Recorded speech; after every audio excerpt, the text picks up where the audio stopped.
Bienvenue les Vinolovers dans cette nouvelle vidéo. Aujourd'hui on va voir ensemble 5 erreurs très courantes que les gens font quand ils boivent du vin. D'ailleurs peut-être que sans le savoir vous aussi vous commettez ces erreurs, mais c'est pas grave puisqu'après avoir regardé cette vidéo jusqu'à la fin, vous ne les ferez plus. Du coup on va voir tout ça ensemble, mais juste avant de commencer n'oubliez pas de vous abonner à la chaîne si c'est pas déjà fait pour ne pas rater les prochaines vidéos. C'est parti!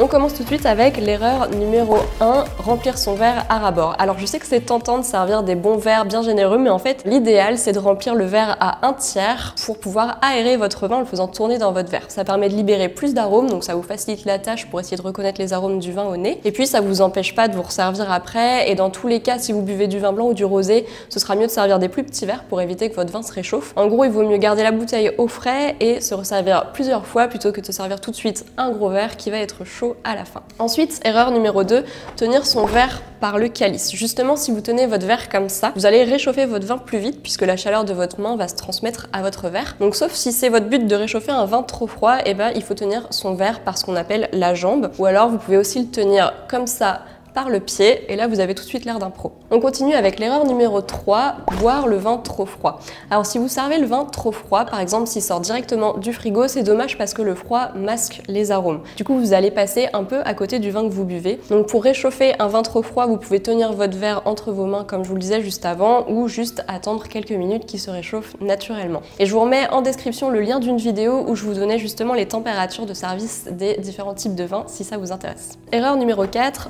boire du moelleux à l'apéritif. Alors je parle de moelleux mais ça peut être n'importe quelle boisson alcoolisée et sucrée en fait. C'est une erreur assez courante et j'avoue que moi avant j'avais tendance aussi à boire souvent un petit Coteau du Layon à l'apéro parce que j'habitais en Vallée de la Loire et que j'adorais le Coteau du Layon, le Coteau de l'Aubance, le Bonzo et tous les autres moelleux qu'on trouve en Loire. D'ailleurs je les adore toujours, mais en fait ce sont des vins qu'on va plutôt servir avec le dessert ou avec des fromages à pâte persillée comme le Roquefort par exemple. Alors l'explication c'est qu'on déconseille de boire des vins sucrés à l'apéro parce que le sucre va avoir un effet coupe-faim déjà, donc on va rapidement avoir une sensation de satiété et en plus ça alourdit les papilles, donc ça vous empêche de profiter pleinement du repas après. Du coup je vous remets le lien de ma vidéo quel vin boire à l'apéritif dans la description, comme ça pour ceux que ça intéresse vous pouvez aller voir cette vidéo dans laquelle on approfondit tout ça. Et enfin, erreur numéro 5, garder trop longtemps son vin en cave.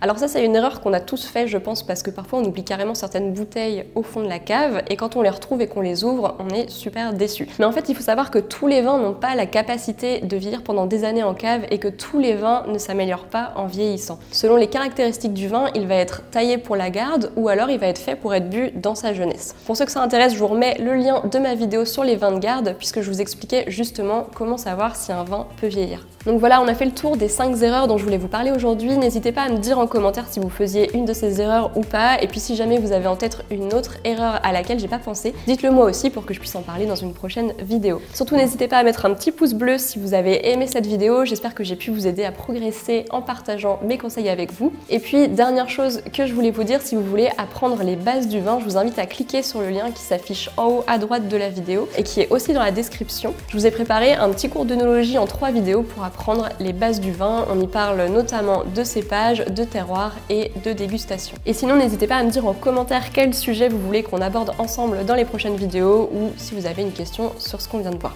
Et nous on se dit à vendredi prochain pour une prochaine vidéo.